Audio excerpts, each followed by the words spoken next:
nabafowethu ngiyabingelela nodadewethu nabo bonke abathameli balesicawu sakho ngiyabingelela.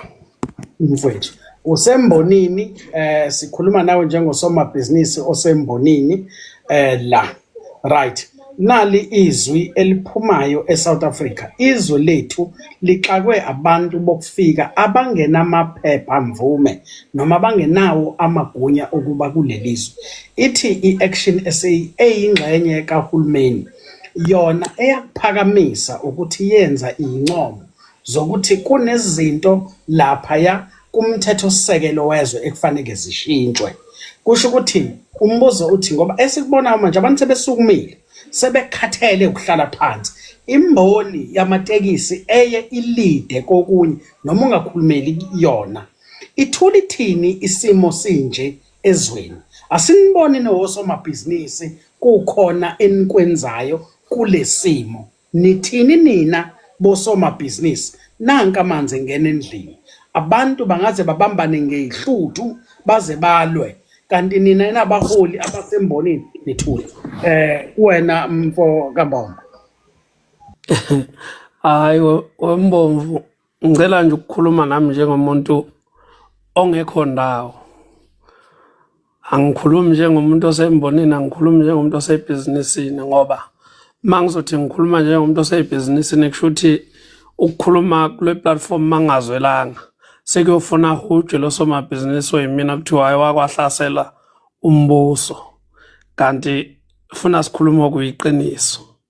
Cha Mbomvu mina mfowethu engingakusho abantu bokufika la eSouth Africa bayizinhlobo eziningi ezihlukahlukene akubona abantu ababodwa futhi akukhona ukuthi abantu bokufika eSouth Africa funa bahambe bonke. Abantu bokufika bayazazi abantu abafika beze ngento eqondile eSouth Africa abenze okuqondile. Bakhona futhi abafike ngendlela ngobusuku abenze okungekhona ababulala ke eSouth Africa yonkana. Nathi siyahweba kwezinye indawo ngaphandle bakhona abantu basemakithi abasebenzayo ngaphandle siyakusupporta lokho. Kodwa nabo ma ukuthi bahweba ngaphandle ngobugebengu kofuna lapha abahweba khona ngobugebengu baxoshwe babuyiswe bazobenza la ngakithi ubugebengu kuze ma ukuthi babulala abantu basemakubo hayi babulala abantu bokuhamba bangabazi. Mhlambe Mbomvu angibone ngathi masothi imithetho sisekelo iyoshintshwa iParliament siyobe sikhuluma iphupho siyobe sikhuluma amanga ngoba sekucacile ukuthi eSouth Africa umthetho wabe kwakhona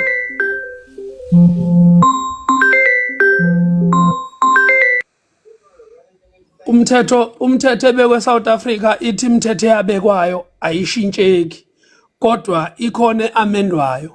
Umbuzo ke mina ngibe nawo ngithi hawo imithetho wathiwa ayisashintsheki obane kufuna bashintshe imithetho obana bayibekayo imithetho kungani kuthiwe uyaphasa ukushintshwa komthetho kodwa kuphasa ukuthi kube khona imithetho eshintshwa makubona ukuthi icindezela abantu.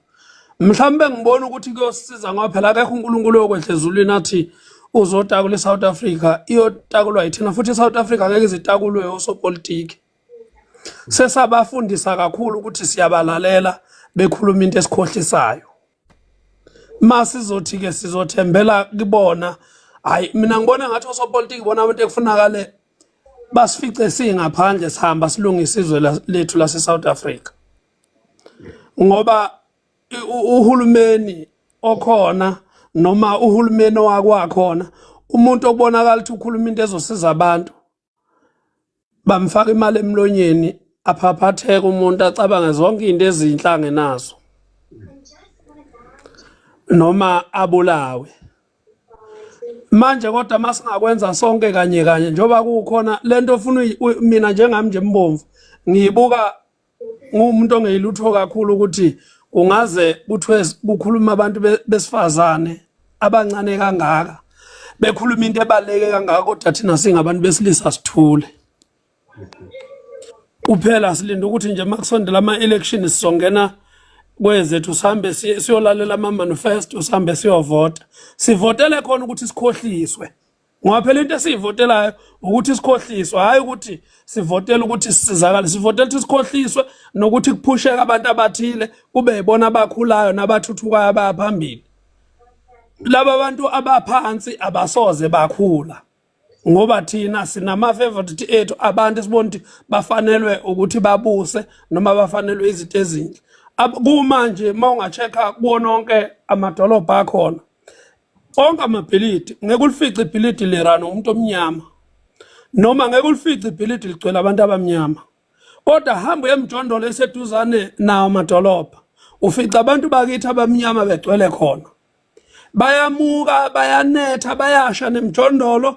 Akekho ukhuluma leyo nto, kulokhu nje kuthiwa hayi ufuna kujatshulela ukuthi hayi ke uminister othile noma uMC othile uhambile lapho wayobakhaliswa abanikeza oblanket, kodwa abantu bokufika banqwahe emafletini njengoba la ko point nje mina ngihlala eThekwini kunamares ase point. Angikhumbuli kukhona ires yomuntu omnyama kodwa ama foreigner afika ngaphethe lutho kodwa la eSouth Africa afika awana uthi ipassport anayo ayirekhele yona la eSouth Africa ngoba ubudedengu obenzwa eSouth Africa ukuthi ithi yona mayifuna ukuwina ukhetho ngendlela ayifuna ukuwina ngalo ukhetho bese ifuna ukumanipulate isystem ngokuthi idedele information ka Home Affairs unikeza abantu bangaphandle. Sinale yonke inga nje vele mbomvu kumanje mhlambe ama Home Affairs asebusuku avuliwe kuprintwa yonke into njoba kukhona indawo esikuthiwena abahamba abangenawo ama permit okuhlala la bazobuyela sebafuthi babafice sebenawo ama permit uzobusathinika ngoba uzoyibona uma uya exista ngoba isystem yase South Africa kwanikelwa ngayo bayazika ababenikela ngayo ukuthi inhloso yabo kwakuyini ithine singazi. Mhlambe mangathiwa ngempela kukhulunywa indaba yokuthi wonke umuntu ake ephumele eminyango afika abone ukuthi yini eyenzakalayo, yini efunakala ukuthi ivikele abantu bakithi. Sekwehliswe ngisho iminyaka yabantu abaqashwa eSouth Africa kuthiwa mawuna 30 above 35 ngeke uzuqashwa. Umbuzo engena ukuthi wani ngomuntu ono 15 years agraduate kodwa ungakaze aqashwe ndawo useze weqa kulo 35 balwa ngaphi lo muntu uyoza sebenze. Kunabantu abama graduate asekuze kwa graduate ingane zabo bona belokhu ba graduate abezela izingane seze nazo graduate kodwa akaze basebenze ndawo. Kodwa labo bantu banama ID ukuthi njoba kuyiwa ukhethweni ngonyaka ozafuna baphume nama ID bahambe beyovota. Bovotela bona futhi abantu abazoqhubeka nokuthi basikhohlise. Manje inkinga yethu sikhuluma silele phansi, ingcono besikhuluma simenge inyawo. Siyazazi ukuthi sifunani. Ngeke ngathi mina Mbomvu umbono nje wami ngathi hayi mhlawumbe into esiyosiza eSouth Africa ukuthi abantu abasha ke bebe neqembu laba bazolivotela elizomela bona. Alikho iqembu elimela abantu abasha. Abantu abasha bayakhohliswa nje ngoba ke sekwa wonke umuntu oyipolitician usengazi ukuthi abantu abashinda bayithanda ubumnandi. Bafuhlelwa nje ngobumnandi abantu abasha kushaya isikhathi sokuvota bavote kuze kuqhubeke ukuthi bona ba-enjoy into emnandi abazoyibona, hayi ukuthi into ezobaphilisa. Kwawona ama-grant la kuthiwa banikezwa wona, mina ngifuni mina ungikhombise ungiphe amasi, ngifuna ungikhombise inkomo eyisengayo ukuthi nami ngihambe ngiyoyisengela. Kungani ngingavulwa amathuba emisebenzi abantu basebenza kunokuthiwa abantu banikezwa ama-grant o350? Isiwaphi kuyiwaphi nje ngayo yonke lento? Uqala phansi umuntu okade graduate engasebenzi uqala phansi unikezwa naye ile mali weNSFAS ngoba kufanele uNSFAS le mali abayitholayo. Mina mhlambe ngibuka ukuthi abafowethu ngoba bayabona ukuthi ikhona into ekufunakala ikhulunywe nesinqumo ekufunakala esithathu ukuze kuvikeleke abantu abancane noma abantu esibazele. Ngoba into eyinkinga ile ukuthi singathula ukuthula kodwa kusalayo onakho uyofana nomuntu ongakaze benakho wena mhla wafa ngoba izingane zakho azazi ukuthi ifuna zibe yini, azazi ukuthi ifuna kwenzekeni. Ngiyazi ukuthi njoba kukhulunywa kanje kule platform baningi abantu abazobona ukuthi ilona thuba lokuthi bayiveze ngokweposition yabo kuyipolitiki, kanti nabo benzela ukuthi sibaphushe nje banyukele itebhisini engenhla bese bekhohlwa futhi thina babone into engaphakathi. Mina ngiyafisa ukwazi ukuthi yini eseparliament noma iparliament le province national, ngiyafisa ukwazi ukuthi abantu abangena khona bafika babhenyisweni lebenza abakhohlwe ukuthi babekhulumani nabantu. Sibonge kuMboma. Sisuzandile, ngizocela ukuthi before ngibuyela kubaba uMncwangu ngibuyele kuwena ngoba ubuhlushwa inetwork. Sisuzandile.